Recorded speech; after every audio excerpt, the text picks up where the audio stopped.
ఎందువల్లంటే అనేక జన్మల నుండి అనేక జన్మల నుండి ఈ వాసనలు ఉన్నాయే, ఇవి ఎలాగైనా సరే లొంగ తీసేస్తానే ఉంటాయి, భ్రమలో పెట్టేస్తాం. భ్రమలో పెట్టకుండా మనం ఏం చేస్తున్నాం? ఈ దేహం నేను కాదు, నేను ఆత్మని ఎదిరిచ్చేస్తున్నాం, స్ట్రైక్స్ వేసేస్తున్నాం. ఆలోచించుకోండి. కూర్చుండే ఇంట్లో హ్యాపీగా ఉన్నాం, అదో జైల్లో అయితే ఎన్నాళ్ళు ఉన్నారు, మగ్గిపోయారు, అంత కష్టపడ్డారు. మరి ఇంట్లో ఉండి మనం ఎంత హ్యాపీగా ఉన్నాం ఇప్పుడు చెప్పండి. అదే పాపం మిగిలిన ఉద్యోగస్తులకి వాళ్ళందరికైతే కష్టం.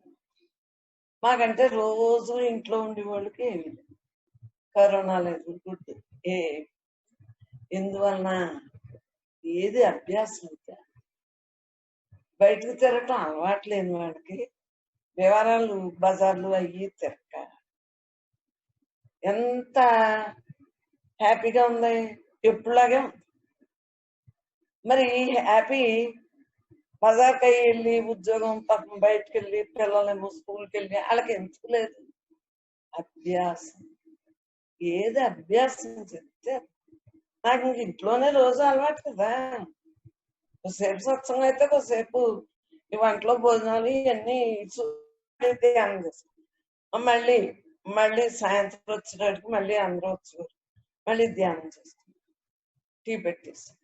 అంటే మళ్ళీ వాళ్ళు వెళ్ళాక చపాతి పిండి కలుపు చక్కగా 8:15 ఆ టైంకి చపాతి చేస్తాం.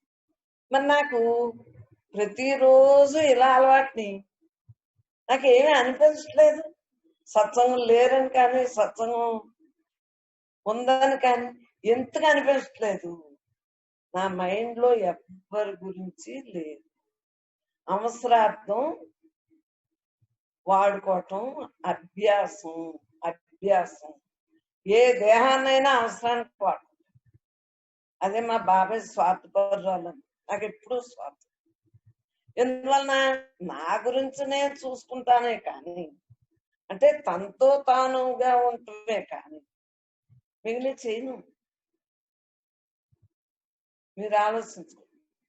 మా అమ్మ ఎంత బాగా చూసారో మమ్మల్ని అని మీరు అనుకుంటున్నారు, మామూలుగానే ఉంటుంది.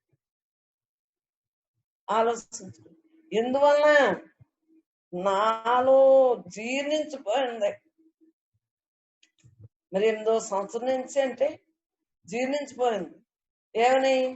బడిలోకి వెళ్ళినా ప్రైవేట్కి వెళ్ళినా ఎంత వెళ్ళినా ఈ దేహం నేను కాదనే బ్రహ్మాండం ధ్యానం చేసుకోవటం, ఎవరికి తెలియకుండా అర్ధరాత్రి కాడ తెల్లార్చను దేవుడి గదిలో చెప్తేనే మంచిదని ఇంకో గదిలో పడుకున్న దేవుడి గదిలో అలా దండం పెట్టుకుంటా ధ్యానం చేసుకుంటా. మరి ఏంటి కారణం? పుస్తకం చదువుకున్నా, ఇంకోటి చదువుకున్నా, ఇదంతా పుట్టిదే అని కాన్సన్ట్రేషన్ చిన్నప్పటి నుంచి పడిపోయింది ముద్ర. ఎందువలన మహాత్ముల అనుగ్రహం.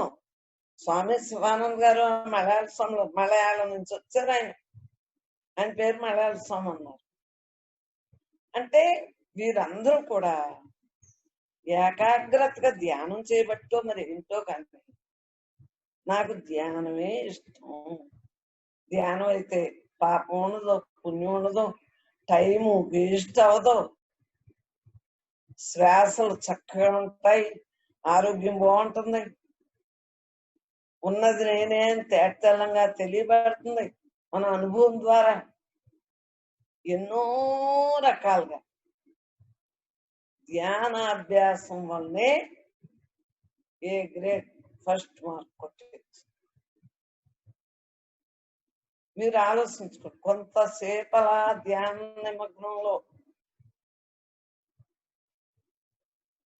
నిమగ్నం అయినా మనస్సు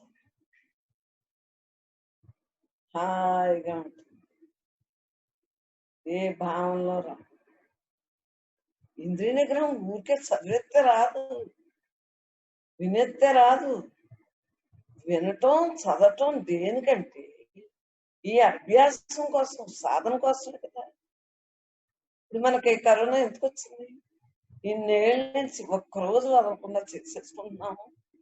ఊరు వెళ్ళినప్పుడు కూడా అంత ముందు మాటలని కూడా పెట్టేసి సత్సంగులకి ఎవ్వరికి భావం లేకుండా, అమ్మ లేరు అన్న భావం లేకుండా పిల్లలు పెట్టేవారు కదండి వాట్సాప్. ఆలోచించుకో, ఎందువలన క్రమం తప్పకుండా ఉండాలన్నది నా ఉద్దేశం. మరి నేను ఇంకెక్కడికి వెళ్ళినా, ఎవరు మాట్లాడినా నాకు అవసరం లేనియండి. చుట్టాలు ఏమనండి, సత్సంగులు ఏమనండి, ఎవరి అయినా సరే అవసరం లేని మాటలే.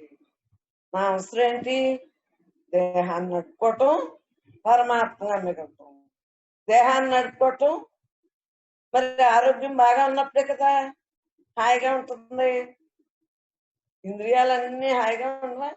ఓ పక్కన పోటు ఓ పక్కన కాళ్ళలాగేసి సేళ్ళలాగేసి నీరసాలు వచ్చేస్తే మరి కుదురుతుందా? మీరు ఆలోచించుకోండి. అనారోగ్యం లేకుండా ఆరోగ్యంగా చూసుకోవటం ఇప్పుడు విధిలో ధర్మం. అంతకు ముందు ఏమైతే విధులు ఉన్నాయో జన్మ జన్మ సంస్కారాన్ని బట్టి అనారోగ్యం వస్తుంది. అది వేరు. ఇప్పుడు మనం చేతులారా అనారోగ్యాన్ని తెచ్చుకోకూడదు. మితాహారం, మితనిద్ర, విశ్రాంతి అంటే ఆ ధ్యానంలోనే విశ్రాంతి. ఇది నీ ఎంత విశ్రాంతి అయినా నీ మనసులో ఏదో సోది ఉంటానే ఉంటుంది, బయటకు మాట్లాడదు. ఆ పుస్తకం చదువుకుంటే పుస్తకం చదువు, సత్సంగం ఉంటే సత్సంగం చదువు.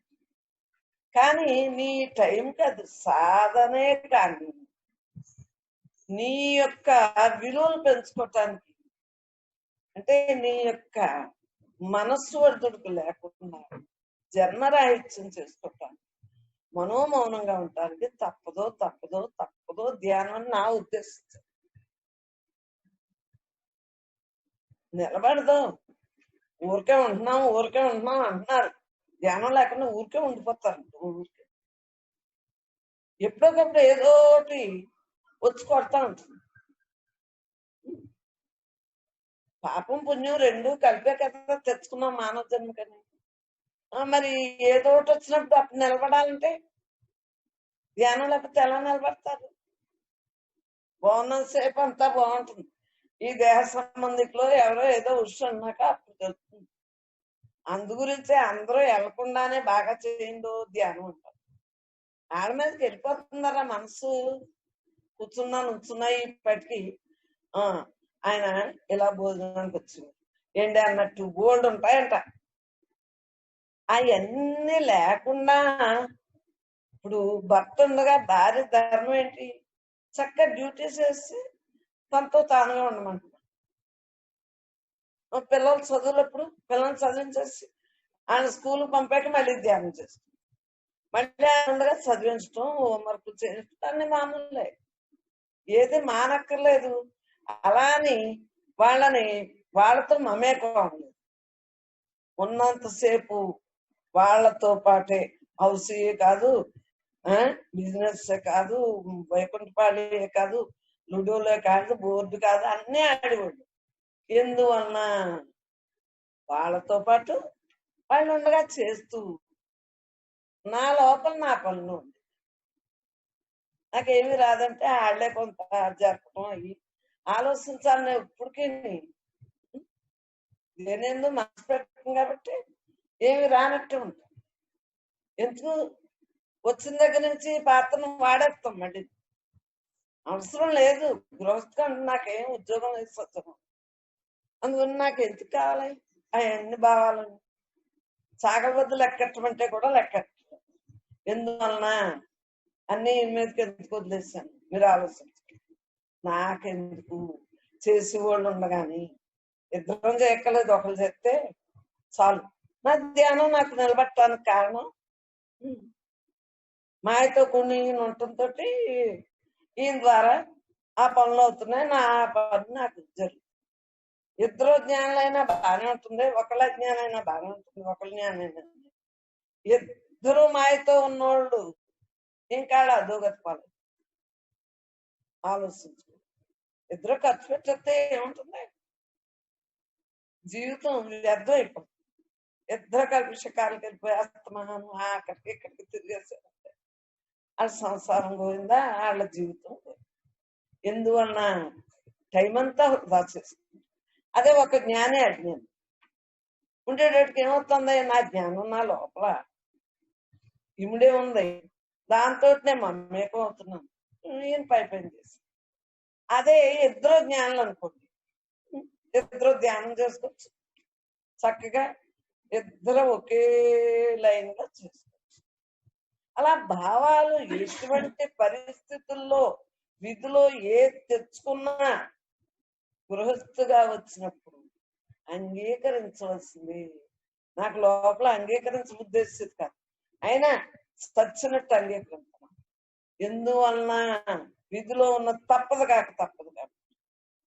మీకు ఇన్ని రకాలు ఎందుకు చెప్పాల్సి వస్తుంది, ఎట్టి పరిస్థితులు అయినా సరే, ఎవరు ఏ రకంగా వ్యతిరేకించినా సరే, నీలో ఉన్న పరమాత్మ నీలోనే ఉన్నాడు కదా, అందరిలో ఉన్న పరమాత్మ అందరిలోనే ఉన్నాడు కదా, నీలో నాలో అందరిలో అంతలా వ్యాపించున్న అనంతుడితోటే మనం ఉండాలి తప్పించి ఏ భావన వచ్చినా అది గెంటేయాలి. ఇవన్నీ వేస్టేజ్ అమ్మా, ఇదంతా మాయ, భ్రాంతి. అసలు వైరాగ్యం మీకు ఎందుకు చెప్పనంటే, సంసారాలు వదిలేసి కూర్చుంటారని. అమ్మా అమ్మ నా దగ్గరికి వచ్చి కూర్చుంటే మీ ఇంట్లో వాళ్ళు వచ్చి నా మీద కేసు వేస్తారు. అందు గురించి మీకులాగే ఉన్నట్టు నటించుతూ నాతో నేను ఉంటాను. పరమాత్మ తప్ప రెండో భావం లేకుండా, అమ్మతో మా అమ్మగానే మాట్లాడుతున్నారు కదా, మా అమ్మగానే ఉన్నారు కదా అనుకుంటాను. పైకి కనిపించాను కానీ లోపల ఎలా ఉంటాను, మీరు చెప్పిన ఉన్నట్టు. మరి మీరు చెప్పిన వింటే మీ అందరి మీద ఈ పట్టుకు రావాలి కదా. ఈ 4 నెలల నుంచి మనం అంత కలవకపోయినని ఎందుకు రావట్లేదు ఆలోచించు. కలవలేదని కానీ, కలిసేమని కానీ, మీరు వచ్చారని కానీ, మీరు రాలేదని కానీ ఎందువలన అనిపించట్లేదు, తలంపు మాత్రంగా ఎందుకు జ్ఞప్తికి రావట్లేదు ఆలోచించు. ఎందుకు రావట్లేదు ఆలోచించు. నీకెందుకు, నాకెందుకు, మనకెందుకు. మీ దేహాలు మాయతో కూడి,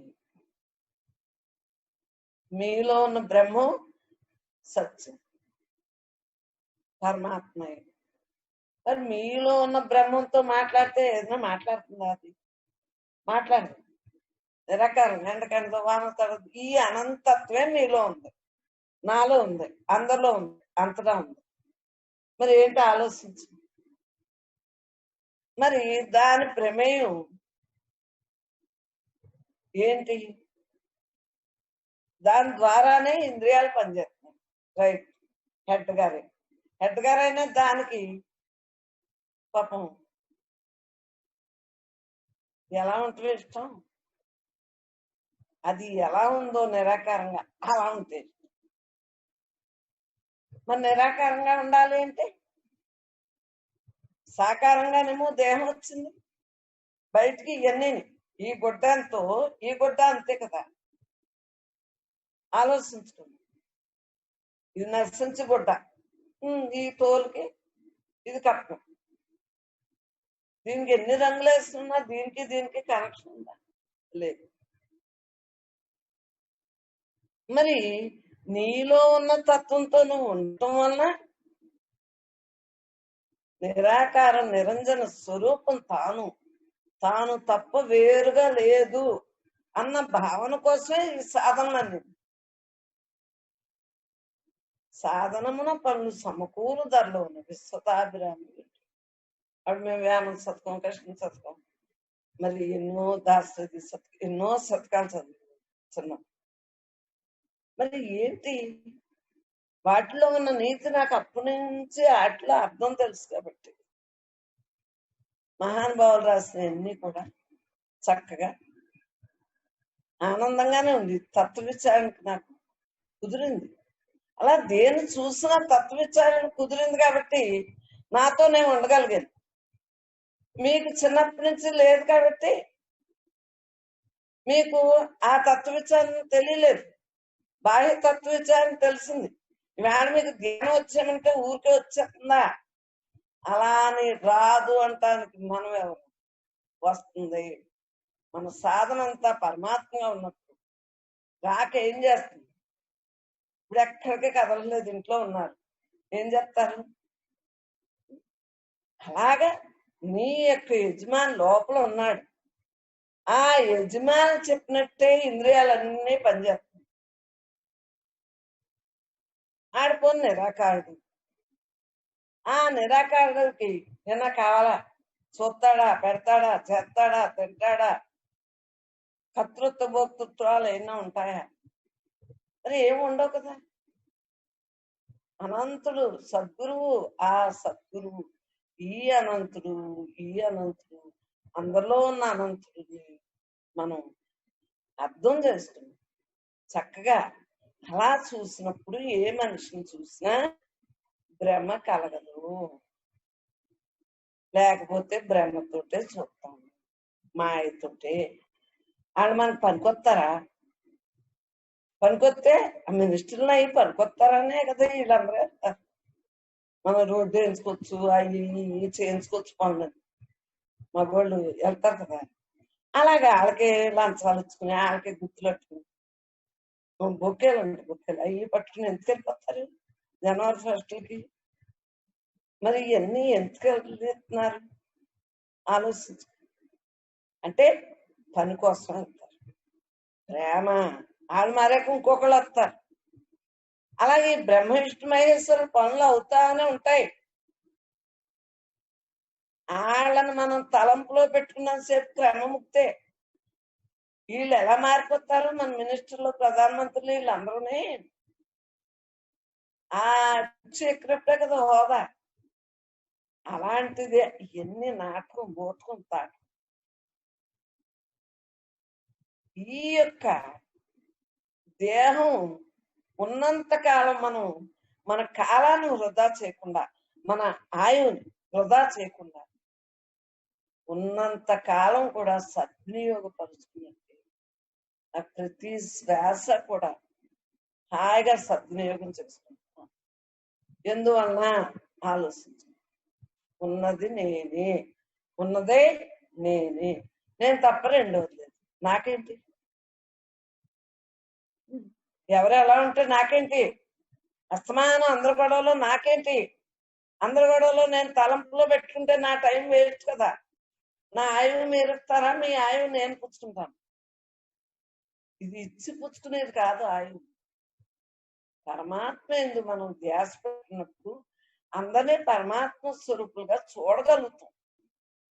దేహభావన వీడి పరమాత్మగా ఉండటం అభ్యాసంలో ఉంది కాబట్టి ఎవరిని చూసినా బ్రహ్మంగానే చూడగలం. అభ్యాసం చేయకుండా ఊరికే వచ్చేస్తుందా? ఎన్ని పుస్తకాలు చదవండి, అన్నీ తెలుసుకుని ఆఖరికి చెప్పటం మొదలెడతారు. అంతకన్నా ఏమి. అదే అనుభవంలో ఉంటే చెప్పటం రాదు. చదివిన వాళ్ళకి, శాస్త్ర జ్ఞానం తెలుసుకున్న వాళ్ళకి చెప్పటం వరకు బాగా వచ్చు.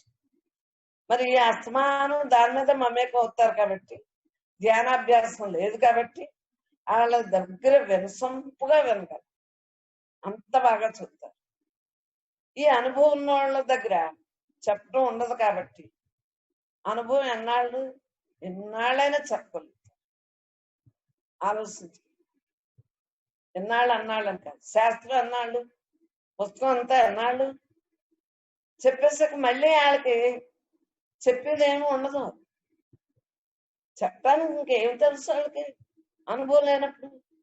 అదే మనలోని 24 గంటలు మనం తత్వంతో ఉండటం వలన అనుభవసారం ఏ క్షణానైనా సరే ఆఖరి శ్వాస వరకు చెప్పింది చెప్పినట్టు కాకుండా చెప్పినట్టు చెప్పి. ఎందువలన ఆ రోజు నుంచి చెప్పేది దేహం నేను కాదు, నేను ఆత్మనే కదా. ఆ ఒక్క మొక్కలే రోజు మరి చెప్పుకోవటం ఏంటి, పుస్తకాలు ఏంటి, సీడీలు ఏంటి, ఇవన్నీ ఏంటి? అనుభవ జ్ఞానం రోజు రోజుకి. ఈ రోజున భగవద్గీత చదివిన వాళ్ళకి ఒక రకం అర్థం, నీ అనుభవంలో ఉన్నప్పుడు మరి అర్థం మారుతుంది కదా. అలాగే మనం చిన్నతనం నుంచి ఈ దేహం నేను కాదు, నేను ఆత్మని తెలుసుకున్నాం, రైట్. రోజు రోజుకి అనుభవం అనుభవం అనుభవం, అర్థాలు మారుతూ ఉంటాయి. ఇంకా ఇంకా ఇంకా విద్వరుడు, విద్వరీయుడు, విద్వరిష్ఠుడు, మరి విదుడు నాలుగో భూమికి అంటారు. విదుడు, విద్వరుడు, విద్వరీయుడు, విద్వరిష్ఠుడు, మరి ఏడో భూమికి వచ్చిన అంటే అనుభవే కదా అది. అలా మనం కూర్చుంటే అదే అలవాటు అవుతుంది, ఆలోచన వచ్చేస్తుంది. ఏంటంటే అసలు సుఖాసనం అలవాటు అవ్వాలి. ఎక్కడున్నా నేను బస్కెట్తో కూర్చుంటాను కాబట్టి నాకు ఇంకా అదే అభ్యాసం. ఇప్పుడు మన కాళ్ళు అవుతాయి, కాళ్ళు ఇలా జారబడిన సినిమాకి వెళ్ళిన నాకు కాళ్ళు అది, కుర్చీలో కూర్చున్న కాళ్ళు ఎందుకు బస్కి అలవాటు. అలాగా బస్కి అలవాటు లేని వాళ్ళు కుర్చీలో కూర్చుని అలవాటు ఉన్న వాళ్ళకేమో హాయిగా ఉంటుంది, బస్కి కష్టం. ఏది అభ్యాసం చేస్తే దాని మీదే ఉంటుంది ఆలోచించు. అందు గురించి ధ్యానాభ్యాసం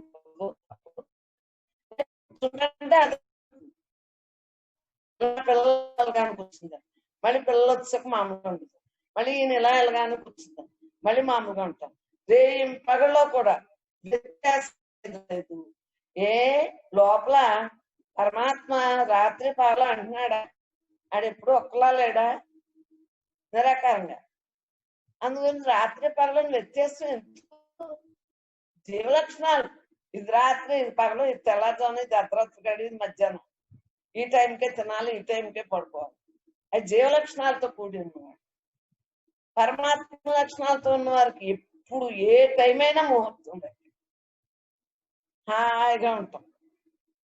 ఈ కాలం ఆ కాలం, ఈ వారం ఆ వారం, ఈ నెల ఆ నెల అని ఏమి ఉండదు.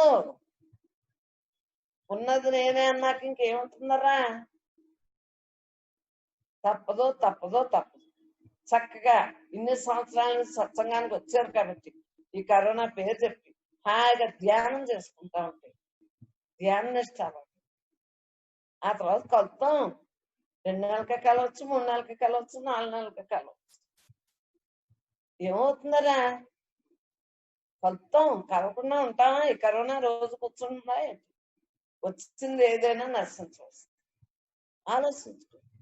చక్కగా ధ్యానాభ్యాసంలో ఉండండి. లైవ్ లో ఉంటున్నాం కదా అందరం. పరమాత్మ ఎందు అభ్యాసం ఉన్నవాడికి ఇలా చూడాలి, ఇలా వెళ్ళాలి, అలా వెళ్ళాలి, ఇక్కడికి వెళ్ళాలి, అక్కడికి వెళ్ళాలి ఏమున్నదో థాట్. మీరు మరి యాత్రలు అంటే యాత్రలకు వెళ్ళామా లేదా? అలా ఎక్కడికంటే అక్కడికి మీరు చెప్పినట్టు ఎందుకు చేశారు? నాకేమీ లోపల ఉద్దేశం లేదు కాబట్టి, ఏ కోరిక లేదు కాబట్టి హ్యాపీగా మీరు ఏమడితే చేశారు. ఫోటోలు అమ్మా, ఫోటోలు అమ్మా, యాత్ర ఎక్కడికంటే అక్కడికి మీతో పాటు తిరిగాను. ఎందుకు తిరిగాను? నాకులాగే మీరు కూడా ధ్యానం చేస్తారు. నేను ఎంత ప్రశాంతంగా ఉంటున్నాను, ఎంత హ్యాపీగా ఉంటున్నాను, అలాగే మీరు కూడా హ్యాపీగా ఉంటారు. ఏ రోగం ఈ దేహానికి రాదా? వస్తుంది. వస్తే కూర్చుంటుందా? ఔషధం ఎత్తాం, మళ్ళీ తగ్గుతుంది, మళ్ళీ వస్తుంది, మళ్ళీ తగ్గుతుంది, మళ్ళీ ఇంతే. జన్మరణ దుఃఖ ప్రవాహంలో పడకుండా చూసుకునే టైం ఇది. ఉన్నది నేనే, ఉన్నది నేనే, ఉన్నది. మనల్ని పెంచినప్పుడే అప్పుడు ఇంత ధ్యానం ఏమీ లేదు. ఆ పిల్లల్ని చూసుకోవటం మనసు ధ్యానం చేస్తా కూర్చున్నానా? ఒక యజ్ఞం అనుకుంటాను, ప్రతి దాన్ని యజ్ఞం అనుకున్నాను కాబట్టి ఈ రోజు ఎంత రిలాక్స్ గా చెప్పగలుగుతాం. అందు గురించి ధ్యానం మనం చేసుకునే విధానం లోపం తప్పించి ధ్యానం ఎత్తుకోదరదు. నీ ధ్యాస సరిగ్గా ఉంటే ధ్యానం ఎత్తుకోదరదు. ఆలోచించు. పరమాత్మ ఎందు మనం దృఢమైన విశ్వాసం పెట్టుకున్నాం, రైతే. అవి అంటే మనసుతోటే కదా. పుస్తకాలు చదివేయటం, చూసేయటం, వాట్సాప్ లోపలికి తీసుకోవటం అభ్యాసంలో. మరి ఏంటి? మోక్ష ప్రాప్తికి జ్ఞానమే శరణ్యం అన్నారు. జగత్తును బ్రహ్మంగా దర్శించండి, ధ్యానం రకం ఏమవుతుంది? ఆత్మ అనాత్మ విచారణ చేసే శక్తి కావాలి. ఇది ఆత్మ, ఇది అనాత్మ. జన్మ కర్మ సంబంధం తెలుసుకుని కర్మలు నిష్కామంగా బ్రహ్మార్పణంగా చేయాలి. అసలు నా జన్మ ఏంటి, ఏం చేస్తే ఎలా ఉంటుంది, ఇటువంటి అన్ని తెలుసుకుని బ్రహ్మార్పణంగా బతకటం అలవాటు చేసుకున్నప్పుడు మోక్ష ప్రాప్తికి జ్ఞానమే శరణ్యం. తప్పదు. మీ దానాలు ధర్మాలు ఇవన్నీ పుణ్యంగానే స్వర్గానికి వెళ్ళి తిరిగి వస్తారు. చెయ్యొద్దున ఎవరంటారు? మంచి చేయకుండానే ఈ రోజున ఎలా ఉన్నావా? అన్ని చెయ్యాలి, చూడాలి, చేసుకోవాలి అన్ని. కానీ మితిమీరు కాదు. వాటి మీద మమేకం అయితే స్వర్గానికి వెళ్ళి మళ్ళీ మానవ జన్మకు వస్తారు. మరి మీ ఇష్టం. ఎంతవరకు సత్కర్మలు చేయాలి? తనతో తానుగా ఉంటే కాదు. ధ్యానాభ్యాసం చేసుకుంటే రిలాక్స్. ఆఖరి వరకు ఈ దేహ సంబంధికులు ఎవరు లేకపోయినా ధ్యానంలో నిలబడితే ఆ అభ్యాసంలోని అదే అలవాటుగా మారి చక్కగా ఉండగలుగుతారు. లేకపోతే ఏడుస్తారు. తప్పదు. నేనేంటి, మీరేంటి, ఎవరైనా సరే ఇప్పుడు అందరూ బాగున్నప్పుడే బాగా చేయండి. మాయ కౌరులోకి వెళ్ళిపోతుంది. మాయ బ్రహ్మానికి నాశనం లేదు కదా. బ్రహ్మంగా కర్మ చేయటం వలన కర్మ ఫలాలు జీవుని బంధించు. ఇప్పుడు పరమాత్మ ఇలా మాట్లాడుకుంటున్నాం, నాకేం పని? నన్నెందుకు బంధింతాయి? ఇంద్రియ మనోనిగ్రహాలే. ఇంద్రియాలను వశపరుచుకుంటేనే నీ మనస్సు స్థిరపడుతుంది. కాబట్టి దాన్నే మనోనిగ్రహం. ఎన్ని ఒడిదుడుకు సంభవించిన ఎటువంటి ఒడిదుడుకులే నేనే అంతా తప్పదు. విశిష్ట భక్తి, విశిష్ట కర్మ, విశిష్ట జ్ఞానంగా చక్కగా దాని ఫలితం ఏంటి? విశిష్ట భక్తి తనతో సమానంగా తానే అంతగా చూడగలరు. కర్మ ఎలా ఉంటుంది? విశిష్టంగా ఉంటుంది, నిష్కామంగా ఉంటుంది, జ్ఞానంగా ఉంటుంది. బ్రహ్మ విచారణ, ధ్యాస, ధ్యానాల వలన మనస్సు జీవభావం పోయి బ్రహ్మంగా మిగులుతాం. తప్పదో జీవభావం పోయి బ్రహ్మంగా మిగులుతాం. తప్పదో మానవ జన్మేందు మోక్షం పొందాలంటే ఆత్మజ్ఞాన సాధన. మానవ జన్మేందు మోక్షం పొందాలంటే మరి పొందాలనే కదా మనం అనుకుంటాంట. పొందటం అంటే ఎక్కడి నుంచో వచ్చేది కాదు. ఆత్మజ్ఞాన సాధన అవసరం. బ్రహ్మ జ్ఞానానుభవం అన్న బ్రహ్మవేత్త బ్రహ్మము తెలియబరచుటకు అనుభవింపజేటుకు అర్హుడు అని తెలుస్తుంది. మరి ఆలోచించుకోండి. జీవుడు దేహభావన వీడి తానే బ్రహ్మని తెలుసుకుని బ్రహ్మభావంలో శాశ్వతంగా నిలిచి ఉండి స్థితినే యోగము.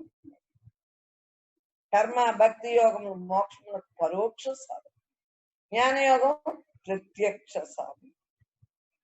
అవి పరోక్షంగా వాటి సహకారం వల్లనే మనం ధ్యానం చేసుకోగలుగుతున్నాం. ప్రత్యక్ష ఆలోచించుకో.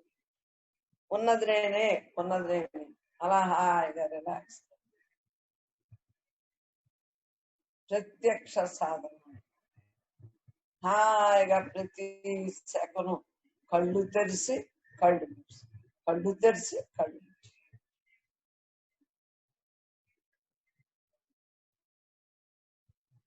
మళ్ళా మూసాక కళ్ళు తెరిచి చేస్తా ఉంటే నీ ధ్యానాభ్యాసం హాయిగా రిలాక్స్ గా. ప్రత్యక్షంగా సాధన ఉంది కదా మనకి. ఉన్నది నేనే అలా అంతర్ముఖంలోకి ఏమో నేను ఎలా చేస్తున్నాను. కళ్ళు తెరిచి కళ్ళు మూసి. ఎందుకంటే ఆత్మ ఇది అని నాకు తెలిసింది కదా. ఇదేమో నేను కాదు, నేను ఆత్మ అనుకున్నప్పుడు ఎండకండదో వానతో ఇదే ఆత్మ తెలుసు. ఆత్మ చూస్తా ఉంటే మనలో కూడా చూడటం అని ఉంటుంది. నిరాకార ధ్యానమే నాకు అలవాటు. మీరు కూడా అలా చేస్తుండే. భక్తి ఉండొద్దని ఎవరో అనరు. భక్తి చేయకుండా జ్ఞానం ఎలా అవుతుంది? వాటికి ఎంతవరకుని మంచాలు పట్టిన వాళ్ళు పూజలు చేయగలరా చెప్పండి? ఎంతవరకుని ఆ సాధనలో? కొంతవరకునే. ప్రత్యక్ష సాధన ఏంటి? జ్ఞాన సాధన. జ్ఞానయోగం ద్వారానే ప్రత్యక్ష సాధన. పరోక్ష సాధన కర్మ, భక్తి, ధ్యానం అన్ని ధ్యాసలో అన్ని కూడా. ధ్యానం చెయ్యాలని మాకు రూల్ లేదు, కానీ రూల్ లేకపోయినా గృహస్థులో ఉన్నాం, కుదిరినప్పుడల్లా ధ్యానం చేసినా చేయకపోయినా కూడా పరమాత్మగా మిగిలే వాళ్ళకి ఏమి ఉండదు. కానీ ఎందుకు కాలాన్ని వేస్ట్ చేసుకోవటం? ఎందుకు? ఇంకా హాయిగా ఇంకా హాయిగా ఇంకా ఇంకా కోట్లు సంపాదించిన ఇంకా ఎన్నో కోట్లు సంపాదించాలని ఎలా అనుకుంటారు? అలా ఆఖరి వరకు దేని ఎందు అంటకుండా నిష్కామంగా ఉండటానికి ధ్యానం తప్పదు. సాధన సాధన సాధన. ప్రత్యక్ష సాధన ఏంటి? అందరిలోని నాలోని అంతలో ఉన్న ఈ అనంతత్వంగా అలా చూస్తూ అందుకే ఏం చెప్తుంది? ఇక్కడ ఏమీ లేదు కదా, నిరాకారం కదా. ఈ నిరాకారం సాకారం అయితే ఆ యొక్క అవతారమూర్తిని ఎదురుకుండా పెట్టుకుని ధ్యానం చెప్తాం. ఈ నిరాకారం కదా మనం చెప్పుకునేది అద్వైత స్థాపన. మన నీలో నాలో అందరిలో అంతరం లేదు. బ్రహ్మధ్యాసతో ఉన్నాను లేదు. ఆత్మధ్యాస, ఆత్మన్నా బ్రహ్మన్నా ఒకటి. మరి బ్రహ్మ ధ్యానాలతో ఉన్నాను ఉండవలసిందే. బ్రహ్మంగా యోగంగా బ్రహ్మార్పణంగా కర్మ చేయాలి. బ్రహ్మంగా దేహం ఉన్నంతకాలం బ్రహ్మంగా ఉండవలసిందే. యోగంగా బ్రహ్మార్పణంగా ఉంటేనే కదా యోగంగా ఉన్నట్టు. బ్రహ్మంగా ఉంటుంటే బ్రహ్మార్పణంగా ఉంటేనే బ్రహ్మంగా ఉన్నట్లే. ఈ సకల జగత్తు బ్రహ్మంగా భావం చేయాలి. ఉన్నది నేనే ఉన్నది నేనే ఉన్నది. మన బుర్రలోని మీరు అడిగినప్పుడు సమాధానం వస్తుంది, కానీ ఉట్టప్పుడు ఏమి ఉండదు, ఊరుకుంటుంది. మరి చెప్పండి, మీరు అడిగితేనే కానీ అసలు నాకు తెలియదు. ఆ బ్రహ్మ అనుభవం ద్వారా చెప్తుంది, నాకేం తెలియదమ్మా. ఏ వాక్యం చెప్తుండదు, మాట్లాడటమే రాదు. ఈ సకల జగత్తు కూడా బ్రహ్మంగా భావం చేసే వాళ్ళకి ఉన్నది బ్రహ్మే. అది వేరు ఇది వేరు ఇది వేరు అది వేరు అని మనసుతో చూసిన వాళ్ళకి వాళ్ళు తెలివితేటలు ఉంటాయి, కానీ ప్రపంచ తెలివితేటలు అవి ఎందుకు? పనికిమాల తెలివితేటలు. మళ్ళీ జన్మానికి రావాలి. ముసలిదాన్ని నాకేం పని? తప్పదు. ఉద్యోగస్తులకి అవన్నీ చూస్తున్న వాళ్ళకి తప్పదు. సంసారం చూస్తున్నా నాకేం పని ఏం లేదు. తిన్నాం, ఉంటున్నాం, ధ్యానం చేసుకుంటున్నాం ఇంట్లో. పని లేని దానికి నాకెందుకు? ఈ సకల జగత్తుని ఎలా చూస్తున్నాను? బ్రహ్మ భావనగానే చూడవచ్చు, విడిగా చూడక్కర్లేదు. మరి ఉద్యోగాలు వీళ్ళందరూ అనుకోండి, ఆఫీస్ వాళ్ళ మనస్తత్వాన్ని బట్టి మాట్లాడి జాగ్రత్తగా చేసుకోవాలి. నాకేం పని బాట? ఈ సకల జగత్తుని కూడా బ్రహ్మంగానే చూస్తాం, బ్రహ్మంగానే మిగులుతాం. బ్రహ్మ ధ్యాస, బ్రహ్మ ధ్యానం, బ్రహ్మ యోగంతో ఉండబట్టి నాలోను నీలోను సకల జీవరాశుల్లోను ఉన్న చైతన్యమే బ్రహ్మ. నీలో నాలో అందరిలో అంతగా ఉన్న అనంతుడి గురించే కదా మనం రోజు చెప్తున్నది. అసలు నేను గురించే కదా రోజు మాట్లాడుతున్నది. జ్ఞానం అంటేనే అసలు నేను గురించి మాట్లాడుతున్నాను. మిగిలిన ఏం మాట్లాడుతున్నా అది జ్ఞానమే కాదు, అజ్ఞానమే. కానీ జ్ఞానానికి సాధనకి పరోక్ష సాధనకి పనిచేస్తాయి. ఆలోచించు అవి ఎంతవరకుని. మేము శాస్త్రాలన్నీ బట్టి పెట్టాం. మరి ఇప్పుడు రమ్మంటే రావే లోపలికి. వస్తుంది చూస్తేనే కానీ చదవలేను. ఎందువలన? లోపల ఇమడలేదు. వస్తుంది చూసి చదివేశాం. బట్టి పట్టలేదు గుర్తొచ్చేస్తాయి. పుస్తకం చూస్తుంది. ఎందువల్ల? పరోక్ష సాధన అది. మనసు కదిలినప్పుడు ఆ పుస్తకంతో ఉన్నాం. చేసిన చెప్పుకోవాలి. ఈ దేహమే ఉట్టిది అన్నప్పుడు గొప్ప ఎందుకు? నువ్వేం చేస్తే అది చెప్తే మిగిలిన మళ్ళా చెప్పాలనుకుంటుంది. మనసు కదిలినప్పుడు ఆ పుస్తకంతో చదివిస్తాను. మరి ఎందువల్ల? కదలకుండా ఉంటుందా దేహంగా వచ్చినప్పుడు? ఆటుపోట్లతోటే ఉంటుంది. ఆ రెండు ఉంటేనే కదా జన్మకు వచ్చాం. అది ఎవరికైనా తప్పదు. ఏ దేహానికైనా ఎలా చేసుకుంటే తప్పదు. నాలోను నీలోను సకల జీవరాశుల్లోనూ ఉన్న చైతన్యమే బ్రహ్మ అని అర్థమైంది. కాబట్టి స్వయం ప్రకాశమే, స్వయంభూడు నాలో నీలో అందరిలో అంతటా. ఎందుకంటే అంత ప్రకాశం వచ్చింది. అంటే నేను మీరు అని వేరుగా ఏదైనా ఉందా? ఉన్నదంతా నేనే. సృష్టి స్థితి లయకారకులను మనమే. పరమాత్మ తప్ప రెండో భావం లేకుండా ఉండేవాడికే బ్రహ్మ భావంగా చూడగలుగుతాడు జగత్తు. యోగంగా బ్రహ్మాత్మంగా కర్మ చేస్తే ఈ సకల జగత్తుని బ్రహ్మంగా భావం చేస్తాం. నాలో నీలో సకల జీవరాశుల్లో ఉన్న చైతన్యం. మరి ఎప్పుడైతే మనం తెలుసుకున్నాము ఈ మహావాక్యాలు, చిన్నప్పుడు ఏంటో మరి తెలుగు పుస్తకంలో ఉన్నాయి, పట్టేసి హం బ్రహ్మాస్మి, ఐమాత్మ బ్రహ్మ, ప్రజ్ఞానం బ్రహ్మ, తత్వమసి. ఏ వేదంలో ఉన్నాయో తెలియదు, బట్టి మర్చిపోతాం. నాకెందుకు, నేనెందుకు బట్టి పట్టాను? సమస్త ప్రకాశం, సమస్తం కూడా ప్రకాశవంతం చేసేది. నేను అయి ఉన్నాను. ప్రజ్ఞానం బ్రహ్మ, సమస్తమును ప్రకాశింపచేయుచున్నాను. శ్రేష్టమైన బ్రహ్మజ్ఞానమే బ్రహ్మ కదా. నేనేంత ఇంకెంత అస్తమానం విడుదల దాంతో తగులుకుని దీంతో తగులుకుని ఈ దేహంతో సంబంధం తప్పదు. మిగిలిన కూడా నాకు అక్కర్లేని ఎందుకు కొట్టే తెచ్చేలాగా నేనేసి వదిలేస్తాను. మన ప్రధాని ఎవరో, మన మినిస్టర్ ఎవరో, మన జీవన విధానం ఏంటి, అవి చూసుకోవటం మనసు. నాకు వాటికి ఏమి క్లాస్ ఫస్ట్ ఏమి రాదు కదా. అవి తెలుసుకుంటే జన్మలో వస్తాయి. నాకు అవసరం లేదు. నేనేమి గృహస్థు, హౌస్ వైఫ్, నాకేం పని. అంతే, ఎలా ఉండాలో అలా ఉండాలి.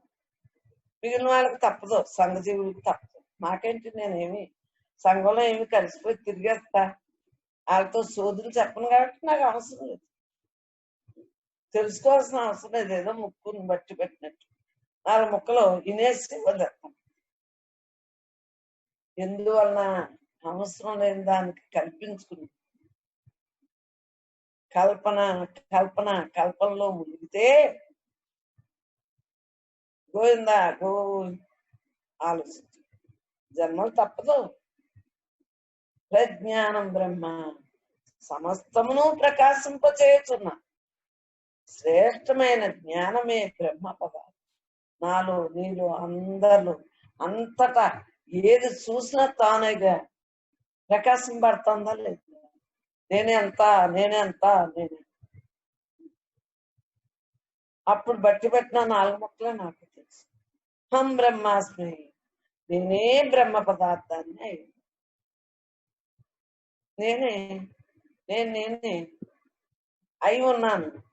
ఇంకా నాకేంటి? మూలం నేనే. సృష్టి స్థితి లయకారకులకి ఉన్న మూలాన్ని నేను. ఆ మూలంలోనే నుంచే వచ్చు. ఆటగా అనుకుని ఉంటుంది బ్రహ్మ. ఆటగా వచ్చు.